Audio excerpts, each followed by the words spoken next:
I wasn't supposed to notice him, but I did. I noticed everything. The way he moved through the gala like he owned the night, the subtle ripple of power in his presence, and the way people parted without realizing it. And when his gaze landed on me, something inside me jolted, like a warning I couldn't ignore. I was in the corner, alone, nursing a glass of champagne I hadn't really wanted. The bubbles tickled my throat, but the warmth didn't reach my chest.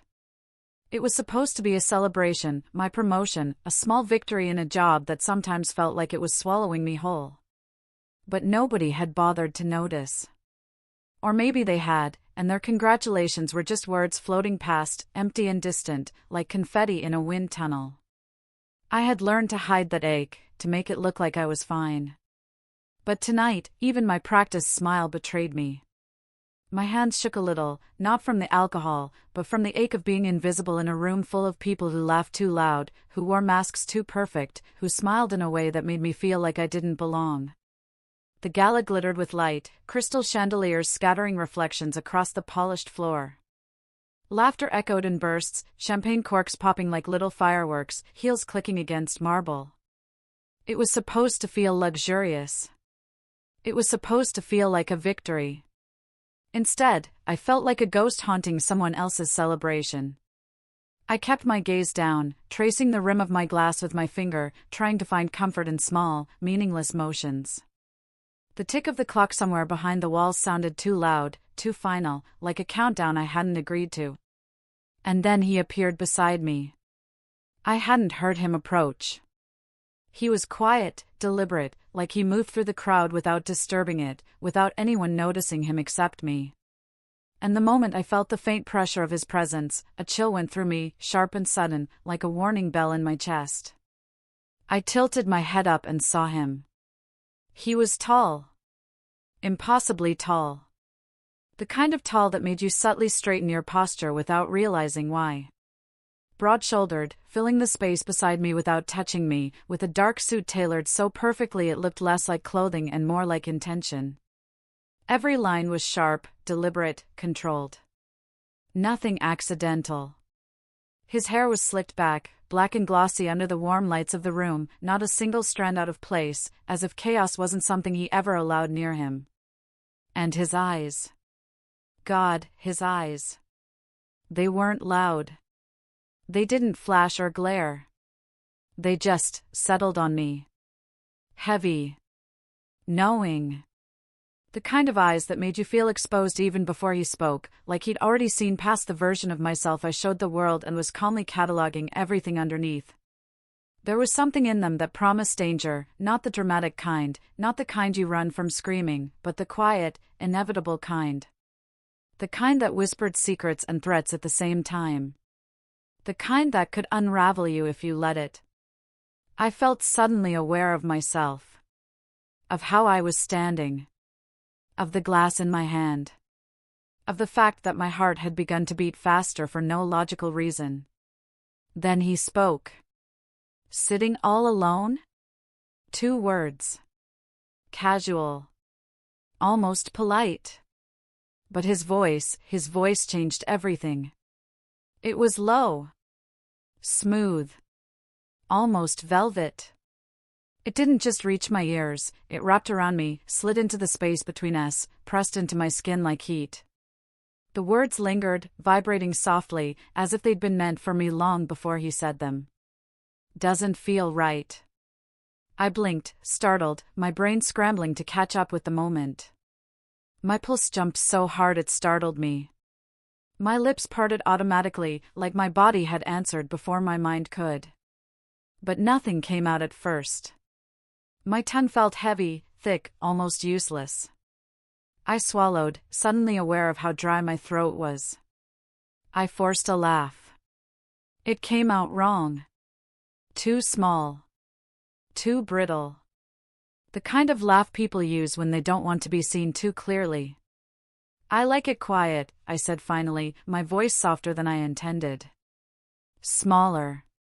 Hiding behind the flimsy shield of words, hoping they'd do the work of protecting me. He didn't smile. Not the way people usually do when they're being polite or charming. But there was something at the corner of his mouth, a slight tilt, subtle and calculating. A smirk that suggested amusement, not at what I'd said, but at what I hadn't. Like he was entertained by the space between my words and my truth. And his eyes, they didn't move. Didn't flick away. Didn't soften. They held me captive. Alone doesn't have to mean lonely, he whispered. The word whispered shouldn't have mattered. But it did. It slid under my skin, intimate in a way that felt almost inappropriate in a room full of people. I felt a shiver ripple through me, uninvited and unmistakable. My chest tightened, lungs contracting like they'd forgotten how to work properly. My heartbeat jumped, frantic, like it was trying to escape my ribs. There was a pull in his presence. Magnetic. Like gravity had subtly shifted and I was standing just close enough to feel it tug at me. I couldn't explain it. I wouldn't have believed it if I hadn't been standing there, feeling it coil low in my stomach. The moment stretched. Too long. Long enough for me to become painfully aware of my own body. Of how my fingers twitched against the glass, knuckles tightening slightly, as if my hand was confused, wanting to reach out, wanting to touch something solid and real in a room that had suddenly started to feel unreal. The lights felt brighter. The laughter farther away. The air thicker. I should have turned away. I should have ignored him. I should have told myself that men like him weren't meant for people like me, that whatever world he came from wasn't one I belonged in. I should have reminded myself of all the reasons to step back, to smile politely, to excuse myself and disappear into the crowd. I should have. And yet, I couldn't. I didn't even know who he was, not really. Not in any concrete sense. I only knew the whispers. They floated through conversations like smoke, fragments caught by accident when people thought no one was listening. Dangerous. Untouchable. Ruthless. Powerful. A man who got what he wanted and crushed anyone who got in his way. The kind of man people spoke about quietly. The kind of man you weren't supposed to look at twice. And still, my mouth betrayed me. Maybe, I started, my voice faltering just slightly. I cleared my throat, studying myself. Maybe, not tonight. The words trembled as they left me, subtle but real. I hated that he probably noticed. My fingers itched, a restless ache running through them, desperate to brush against him, to confirm that he was real, that this wasn't some strange, intoxicating illusion my loneliness had conjured. But I didn't move. I held back. He tilted his head, just a fraction, studying me with an intensity that made my skin prickle. The smirk deepened, slow and deliberate, and the corner of his mouth quirked in a way that promised mischief, and something darker beneath it. Something patient. Then stay, he said. The pause was intentional. Just tonight. 2 seconds passed. Then 3. The words hung between us, heavy with implication, with choice, with consequence. I felt my heart slam once, hard, like it was demanding an answer before my mind could form one. My grip tightened on the glass, fingertips numb, pulse roaring in my ears. Stay. Just tonight. Not forever. Not a promise. Not even a confession. Just an invitation. And that, somehow, made it more dangerous than anything else he could have said. The words weren't just words. They were an invitation, a challenge, a warning wrapped into one. That spark, it was dangerous. Dangerous enough to make me feel alive in a way I hadn't in years. Dangerous enough to make me forget the people around me, the gala, the fake laughter, the empty congratulations. Dangerous enough that my chest ached in a thrilling, terrifying way. I stared at him, the rim of my glass suddenly feeling cold and meaningless. His presence consumed the corner of the room, the faint scent of leather and something darker, something dangerous, curling around me like smoke. I could feel it in my bones, in the hollow ache behind my ribs. My pulse pounded so loudly I was sure he could hear it. Maybe he could. Maybe that was part of the danger, the knowledge that he already had some power over me, even before a word was spoken. The gala continued around us, but it no longer mattered. The laughter, the music, the clinking of glasses, they all faded into a blur, muted by the tension between us. I could feel every inch of space between us charged, vibrating. Every movement he made was deliberate, precise, and intoxicating. I wanted to hate him for it, to look away, to escape. But I couldn't. I cleared my throat, trying to assert some control over my shaking voice. I should probably get back, I said, but even as I spoke, I felt my knees weaken slightly. My pulse was erratic, a drumbeat in my ears, and my chest ached with longing I didn't want to admit. He leaned just slightly closer, close enough that I could see the glint of something dangerous in his eyes. "No," he said softly. "Stay." The word was soft. But it carried weight. Authority. Temptation. Possession. I felt my resolve crumble in the span of a single breath. My mind raced. What was I doing? Why was I letting this happen? Who was he really? And why did every instinct in my body scream to stay, to let him in, to feel whatever this was? Why me? I finally whispered, almost under my breath. He smirked, not cruelly, but knowingly, like he already had the answer. Because some people, they notice the things others don't, he said, voice low, deliberate. And tonight, I noticed you. There it was again. That word.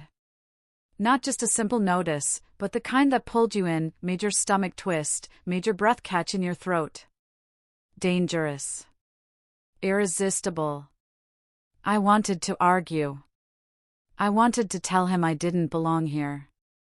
That I was ordinary, invisible, not meant to be the object of fascination or intrigue. But the moment stretched too long, and I realized. I didn't want to. Not really. My hands twitched, aching to reach out. My heart thumped so hard I was sure it would break through my chest.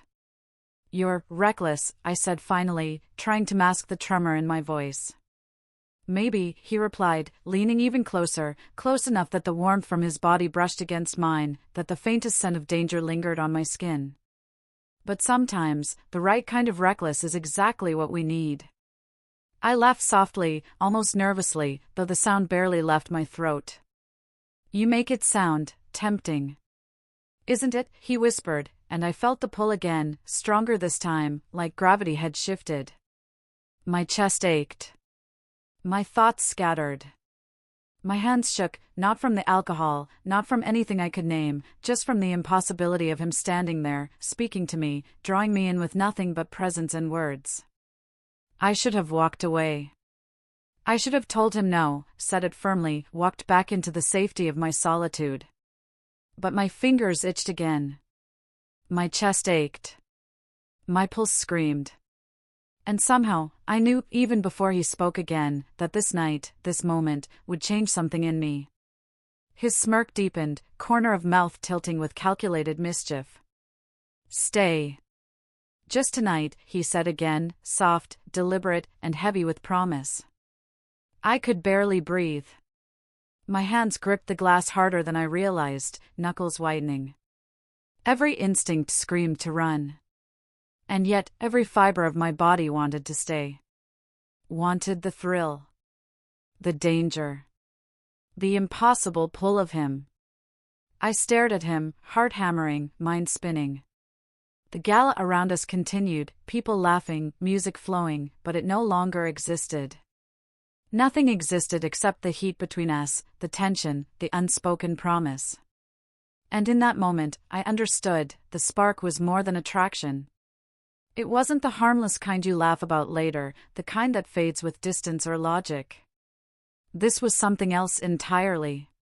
Something that slipped past reason and settled deep, quiet, and insistent in my chest. It was dangerous. Addictive. The kind of thing you sense before you can name it, like standing too close to the edge of something vast and knowing one wrong step could change everything. And from that moment, nothing felt ordinary anymore. Not the room, not the music, not even myself. The night twisted on in flashes, laughter I didn't feel, music I barely heard.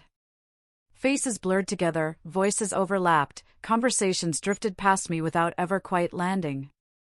I nodded when I was supposed to, smiled when it was expected, but my mind kept circling back to one thing.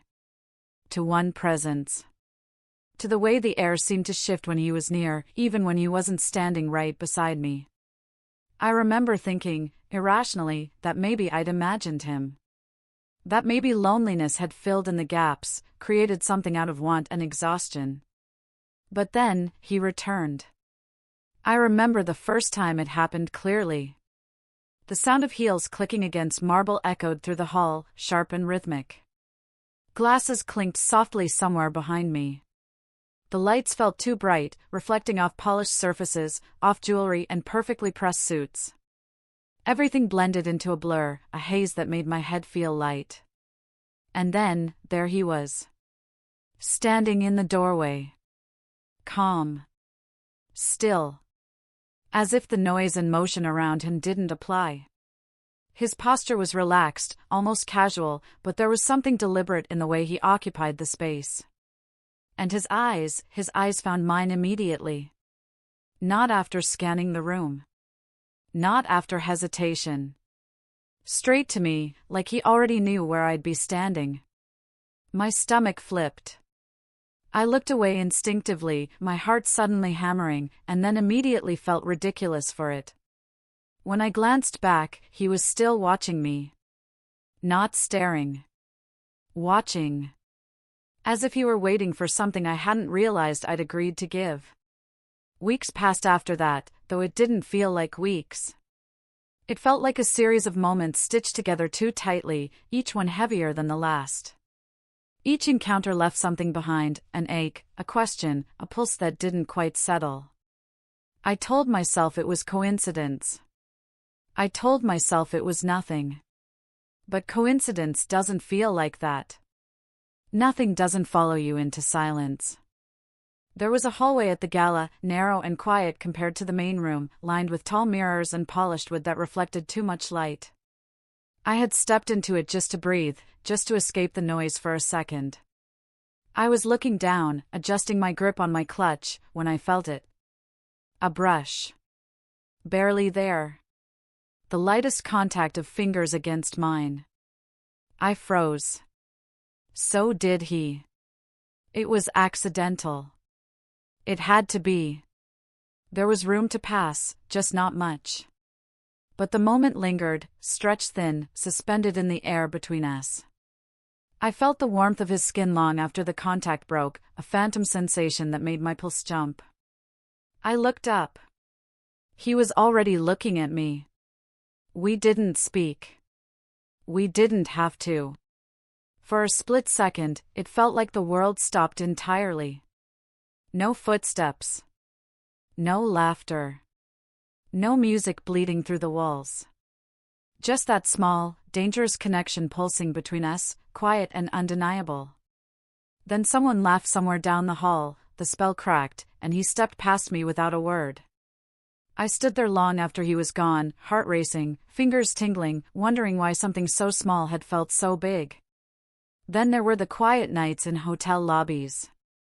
Late hours when the city outside was nothing but shadows and streetlights, when the glass doors reflected more of the inside than the world beyond them. I'd be curled into a chair, legs tucked beneath me, nursing a coffee far too strong for my taste because I needed something to keep me grounded.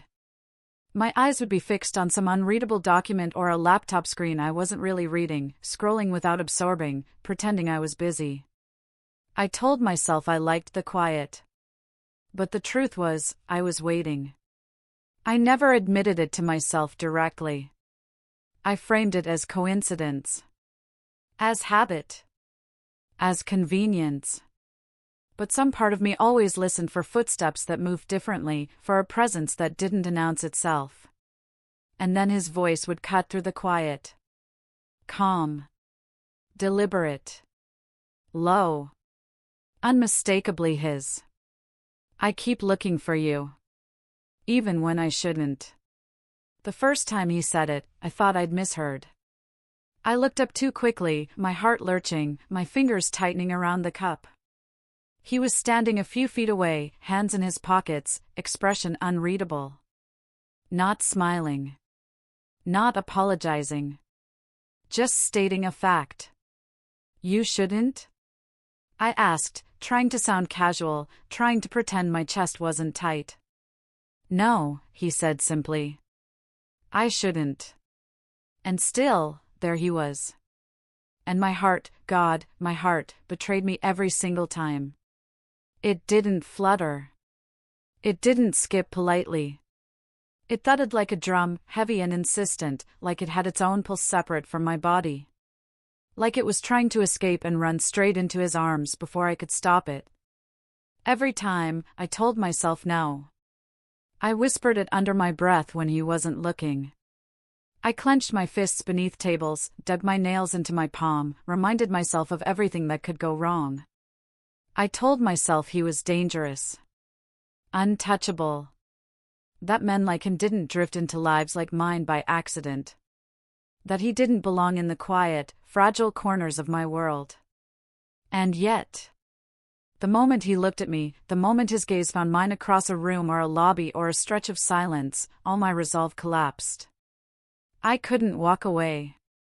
I couldn't pretend I wasn't drawn to him like a moth to fire, fully aware of the burn and stepping closer anyway. Why do you do this? I finally asked him one night. We were on a balcony then, the noise of the city softened by distance, the lights spread beneath us like a quilt of gold and shadow. The railing was cool under my hands as I leaned against it, fingers gripping the metal, knuckles widening. My heart hammered against my ribs so violently I was sure he could hear it, feel it vibrating in the air between us. The warm night air wrapped around my skin, heavy with the faint scent of rain and exhaust. It was intoxicating, sharpening my senses, making everything feel too close, too vivid. My chest felt tight, lungs constricted, like I had to consciously remember how to breathe. Heat coiled low in my stomach, anticipation running through me like electricity, restless and demanding. Why do you do this? I repeated, softer this time, afraid of the answer even as I asked. He didn't respond right away. I felt him turn toward me, felt his presence shift closer without touching. The silence stretched, thick and deliberate, and my pulse spiked again as I waited. And that waiting, standing there on the edge of the city, heart racing, senses on fire, was where the tension lived. Where it grew. Where it refused to let me go. He leaned against the railing beside me, silent for a long beat, and his eyes held mine, dangerous, unreadable, carrying an intensity that made my stomach twist. Do what? He asked, voice low, almost teasing, like he knew exactly what I meant but wanted me to say it anyway. Look for me. Talk to me, I said, the words trembling slightly despite my efforts to sound composed. Pretend you don't know the trouble I'd be getting into just by being here with you. He tilted his head, a faint smirk on his lips, leaning just slightly closer. The movement was slow, deliberate, calculated. His fingers brushed my cheek in that moment, light as a whisper, and the warmth of his touch seared through me, leaving goosebumps in its wake. Because some things are worth the risk, he said softly, almost like it was a confession, a truth he was daring me to challenge. I should have walked away. I tried. I wanted to. My mind raced, shoving every rational thought at me in rapid fire. He's dangerous, stay away, don't let yourself feel this, you're not ready, you don't belong in this world. And yet, the moment he looked at me, that intensity, that quiet, consuming power in his gaze, my courage evaporated like mist in the sun. I felt exposed, raw, unprotected, and somehow, it didn't terrify me, it thrilled me. The tension built in stolen moments, invisible threads connecting us across hallways, across rooms, across fleeting touches. Every word, every glance, every laugh carried weight. I caught myself noticing him in the background of every event, every crowded room. My eyes sought him out before I even realized I was looking. When he left the room, I felt hollow, like a piece of me had been ripped away. When he returned, my pulse skipped. My breath hitched, subtle at first, then deep and uneven. I replayed our conversations over and over in my head. The soft brushing of his fingers against mine in the hotel lobby, the way his voice found me even when I thought I had hidden, the way he watched me with an intensity that made me ache. Every encounter left me more unbalanced, more desperate, more aware of the dangerous pull between us. I hated it. And yet, I couldn't resist it. "Why are you always looking for me?" I asked him another night, trying to sound casual, trying to keep the edge of vulnerability out of my voice. The balcony was slick from earlier rain, and I pressed my hands against the cool metal, feeling it grounding me, though my body was anything but steady. The city below was alive with lights, cars moving like tiny fireflies in the distance, and the wind carried the faint scent of wet asphalt. His gaze didn't waver. "Because I notice the things no one else does," he said softly, leaning closer, close enough that I could feel the warmth radiating from him. "And because some people, they're worth it." I laughed, almost nervously, though it was more a breath than a sound. "Worth it?" I echoed, the words tasting heavy on my tongue. I don't even know you. I barely know your name. And yet, every time you appear, every time you speak, I feel exposed. Like I'm standing naked in front of someone who could unravel me in a heartbeat. He didn't flinch. Not at my words, not at my vulnerability, not at the tremor in my voice. Instead, he simply tilted his head, that faint smirk playing at the corner of his mouth. "And yet, you stay," he said softly, voice low, almost teasing. "You keep letting me find you." I swallowed hard, my chest tight. "I don't." "I shouldn't," I whispered, as though saying it aloud might make it real. "You're dangerous. Not just physically, but your world. It's not mine. I don't belong in it." He brushed a loose strand of hair behind my ear, fingers grazing my skin lightly, leaving a trail of heat. "Belonging isn't the point," he said. "It's about feeling. About risking something that might change you forever."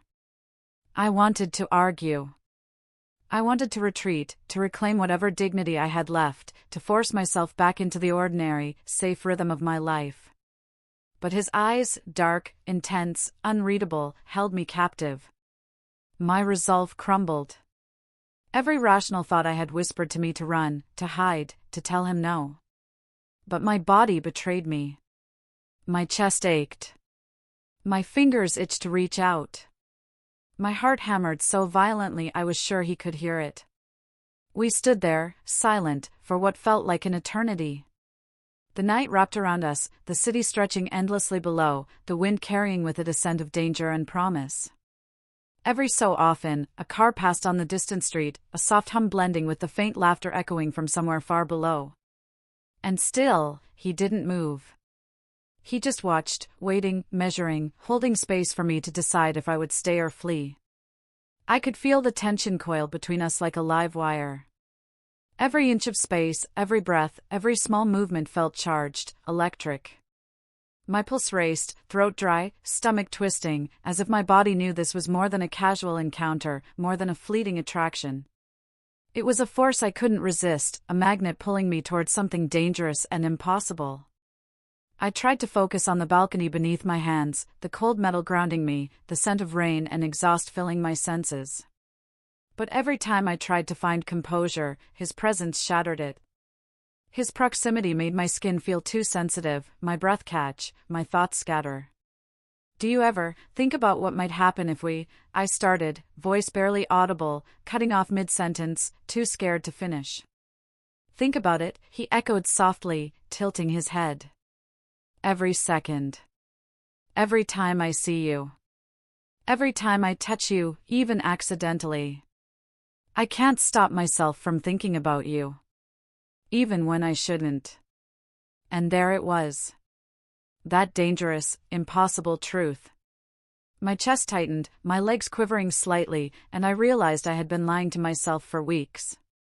Every attempt to deny the connection, every whispered no, every rational thought about why I should avoid him, they had all failed. I wanted to step back. I wanted to run. I wanted to reclaim myself. But I didn't. Not fully. My eyes stayed locked on his. My hands didn't move. My pulse was chaotic, wild. And in that moment, the tension, the suspense, the thrill, it all became unbearable. Every time he left the room, I felt hollow. Not the dramatic kind of emptiness people write poems about, but the quiet, unsettling kind, like something essential had been removed and my body hadn't been warned. The air felt thinner. Sounds dulled. I caught myself glancing toward doorways without realizing it, waiting for a presence that had already gone. And every time he returned, my chest clenched in anticipation, tight and sharp, like my heart had learned his timing before my mind ever could. Every time his voice touched my ears, my body responded before my thoughts had a chance to interfere. A subtle shift in my posture. A hitch in my breath. A warmth that spread too quickly to be dismissed as coincidence. I hated that part of myself, the way I reacted without permission, but I couldn't stop it. The stolen moments, the brushes of fingertips when passing something across a table, the faintest smiles meant only for me, the softest whispers shared when the room was almost empty, they were hooks. One after another. Small. Precise. Sinking into me slowly, threading through my ribs and wrapping themselves around my resolve until I couldn't ignore them anymore. Sometimes it was nothing more than a look held a second too long. Sometimes it was his hand lingering at the small of my back as he guided me through a crowded space, protective without being possessive. Sometimes it was the way he said my name, low, careful, like it mattered. Each time, it left something behind. A pulse. A question. An ache. And yet, I was terrified. Terrified of what this meant. Terrified of how easily I was unraveling. Terrified of how quickly my life had begun to orbit someone I barely understood. Terrified of losing myself completely in someone whose world I might never fully comprehend, whose rules I hadn't agreed to but was already breaking. I told myself fear was healthy. That fear was my intuition trying to save me. But the truth was uglier than that. I wasn't just afraid of him. I was afraid of myself. Of how willing I was to follow this feeling wherever it led. Then the complication came. It didn't arrive all at once. It crept in through fragments. Half-heard conversations. Pauses that lingered too long when certain names were mentioned. The way people's expressions shifted subtly when he entered a room. Whispers that fell silent the moment I got too close. At first, I brushed it off, telling myself I was reading too much into things. That everyone carried rumors. That power always attracted exaggeration. But then I found out the truth, or at least enough of it to shake me. He wasn't just him. He was tied to people and deeds that terrified me. Not in a vague, cinematic way, but in a real, grounded way that sat heavy in my stomach. Whispers of threats. Rumors of power wielded too quietly to be denied. Hints of violence that weren't spoken openly but felt implied, like shadows you could sense even when you couldn't see them directly. I remember the moment it settled in. The cold, sinking realization that this wasn't a story I could step out of unharmed. That this wasn't just about attraction or bad timing or forbidden feelings. This was about consequences. I wanted to step back. I should have. I rehearsed the words in my head, polite excuses, gradual distance, the slow fade that wouldn't provoke questions. I told myself I could do it. That I had to. That this was the responsible choice. But my heart ignored logic completely. Every time I saw him, every time his attention settled on me like a quiet claim, my resolve weakened. We sat in a quiet hotel suite one night, the kind designed to feel luxurious but private. Dim light reflected off polished surfaces, casting soft shadows along the walls. Rain tapped against the windows in a steady rhythm, like tiny urgent warnings trying to get my attention. The city outside was blurred, distant, unreachable. We hadn't planned to talk about anything serious. At least, I hadn't. I was seated across from him at a small table, fingers wrapped around a glass I hadn't touched in minutes. The silence between us was thick, not uncomfortable, but charged. He watched me for a long moment, his expression unreadable, as if weighing something carefully. "You're different with me," he said suddenly. His voice was low, almost hesitant. I looked up, startled. "Different how?" "Scared," he admitted, his gaze steady. "Yes. But honest." The word hit harder than I expected. Honest. I let out a bitter laugh before I could stop myself, the sound sharp and humorless. "Honest about my feelings?" I said, my voice trembling just enough to betray me. "About how scared I am. About how stupid I feel wanting someone like you." The words hung in the air, heavier than I intended.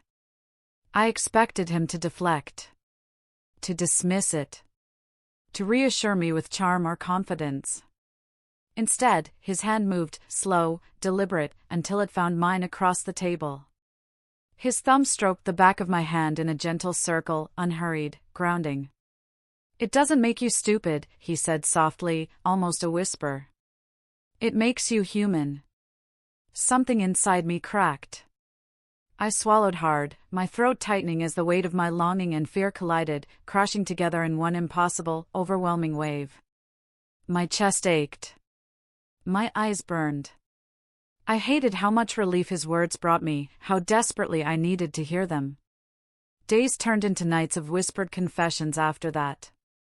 Conversations that started cautiously, circling safe topics, and slowly drifted into something deeper. Regrets. Doubts. Things we didn't say out loud to anyone else. Nights turned into mornings of lingering touches, his hand at my waist as we passed each other, my fingers brushing his sleeve when I laughed too close. Every secret we shared, every near kiss stopped just short of disaster, every accidental brush of fingertips became an electric thread weaving between us. I told myself I was still in control. I wasn't. The closeness blurred lines I'd sworn I wouldn't cross. The more I learned about him, the more complicated everything became. He wasn't just powerful. He was careful. Restrained. There were things he didn't say, stories that stopped mid-sentence, truths he held back. And somehow, that made it worse. It made me want to understand him even more. And yet, the twist came anyway. It was an accident. A moment of carelessness. His phone lit up on the table while he was distracted, and my eyes flicked to it without thinking. I wish I hadn't. I wish I'd looked away. But I didn't. Names I didn't recognize. Messages written in a tone that made my stomach drop. Plans hinted at, not explained, but heavy with implication. My chest tightened instantly. My hands began to shake, subtle at first, then impossible to ignore. My world tilted, just slightly, enough to throw me off balance. This wasn't just forbidden. It was dangerous. The realization hit me all at once, sharp and unforgiving. Loving him wasn't just risky, it could ruin me. End me. Pull me into a world I wasn't prepared to survive. I pulled away. Hard. Cold. The physical distance hurt almost as much as the decision itself. I stood up too quickly, the chair scraping softly against the floor, my heart pounding in my ears. "I can't," I said, my voice steadier than I felt. "This, us, it can't exist." The words tasted like betrayal. He didn't argue. Not immediately. He stood too, slower than I had, watching me with an expression I couldn't read. Then, without warning, he stepped closer and pulled me into his arms. He held me there, firm but gentle, saying nothing. And in that silence, I felt more than his power. I felt his vulnerability. His restraint.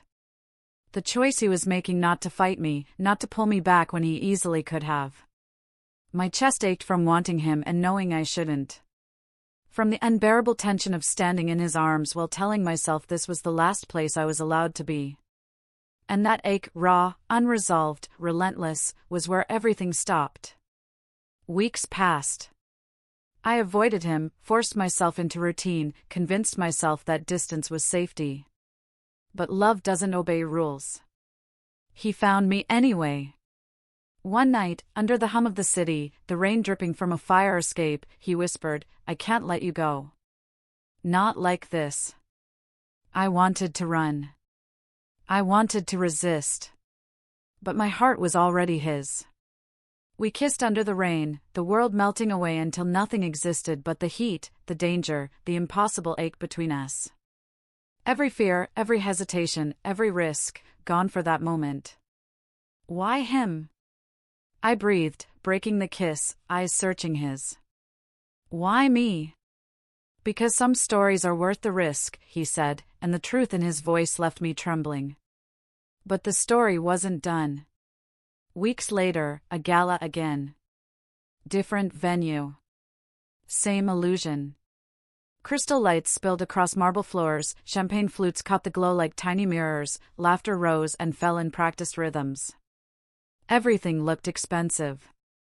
Everything sounded effortless. And yet, the moment I stepped inside, my world shrank to one man across the room. He stood near the edge of the crowd, dark suit familiar against the brightness, posture relaxed but alert. I watched the way his eyes scanned the room, not casually, not idly, but with purpose.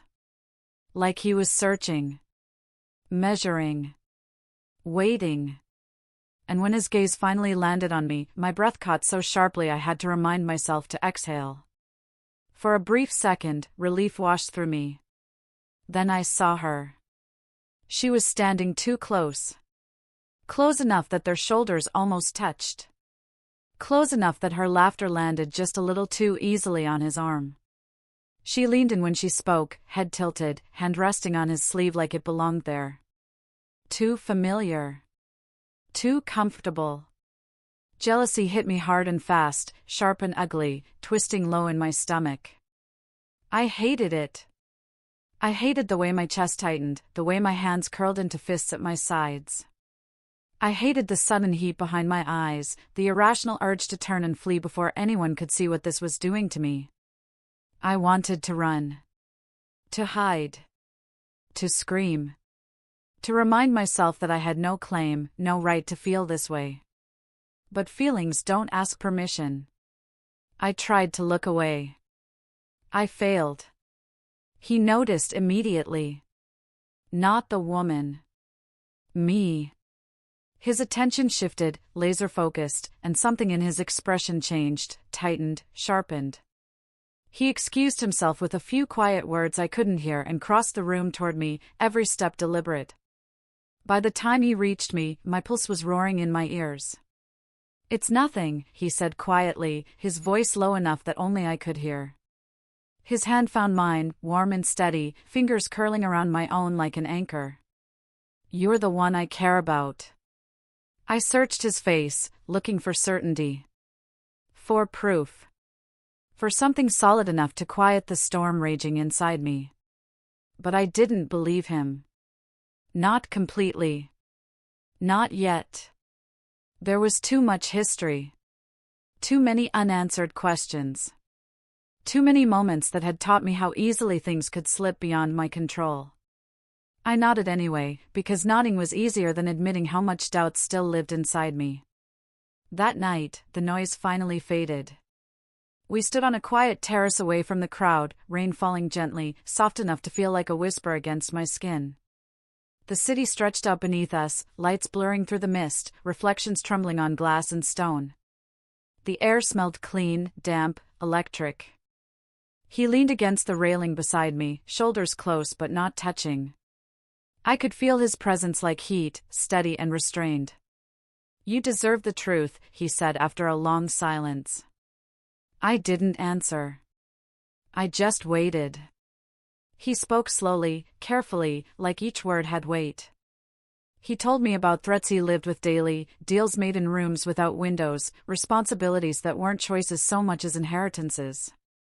He talked about power and the cost of it, about the kind of control that comes with shadows attached.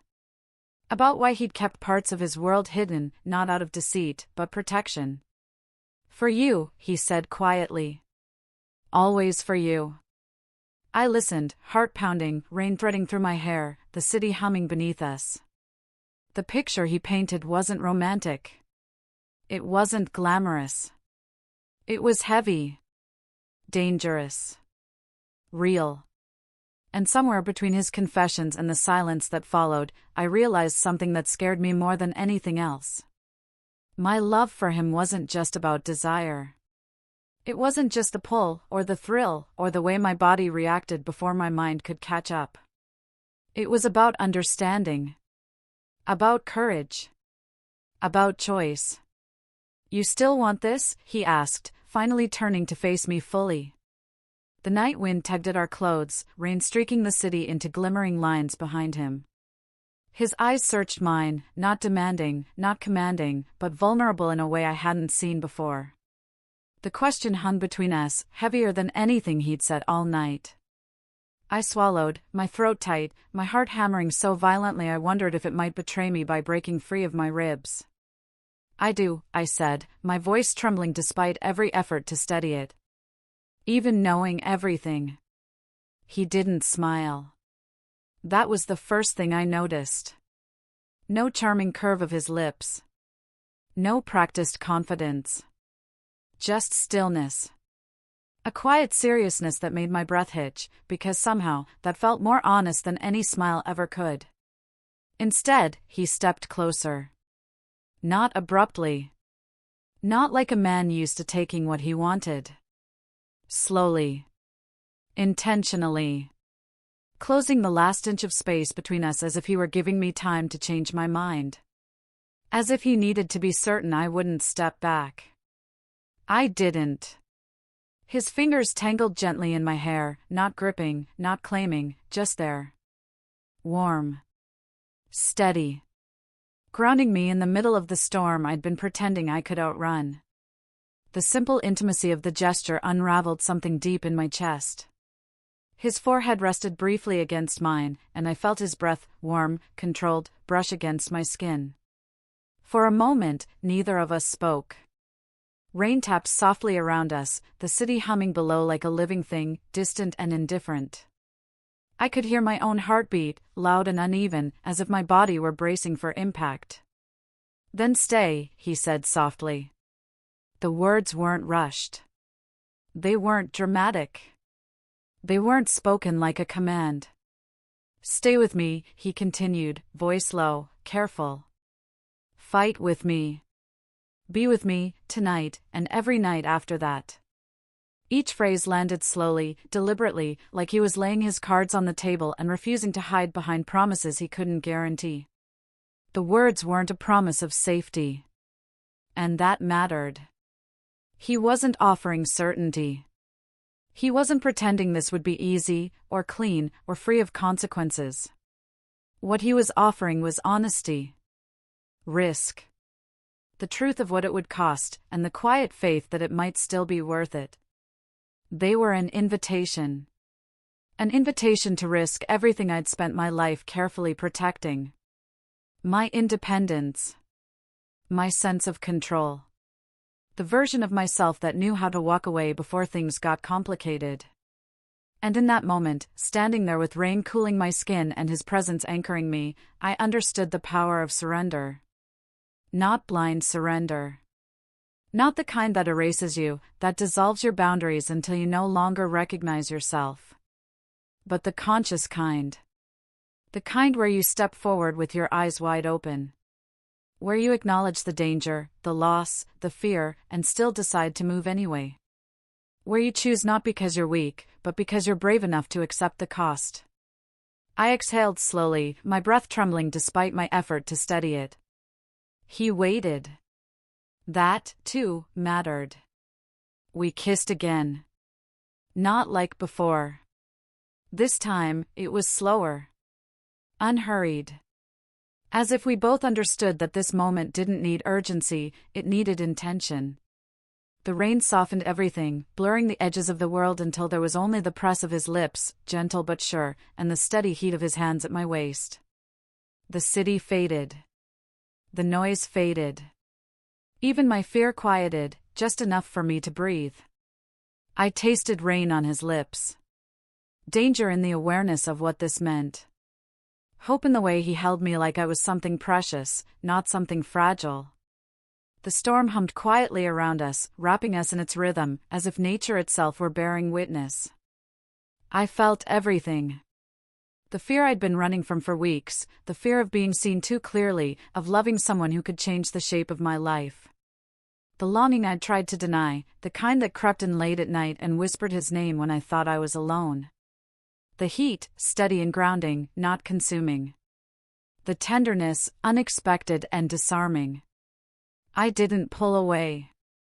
I didn't hesitate. I let myself finally be honest. Honest about how deeply I was already in this. Honest about how carefully I'd lied to myself, pretending I still had one foot out the door. Honest about the truth I'd been circling since the beginning. I was in too deep. And I didn't want out. That realization didn't scare me the way I'd expected. It didn't feel like falling, it felt like standing still after a long, exhausting run. Like finally admitting what my heart had known long before my mind caught up. Because some risks, some loves, are worth the danger. Not because they're safe. But because they're real. That night, rain dripping from the city skyline, my fingers laced with his as we stood together in silence, I felt the weight of the choice I'd made settle into my bones. It wasn't light. It wasn't easy. But it was mine. I realized then that my life had changed forever. Not because of safety. Not because of certainty. Not because of comfort. But because of him. The dangerous, impossible man who had whispered, "Stay with me tonight." And I stayed.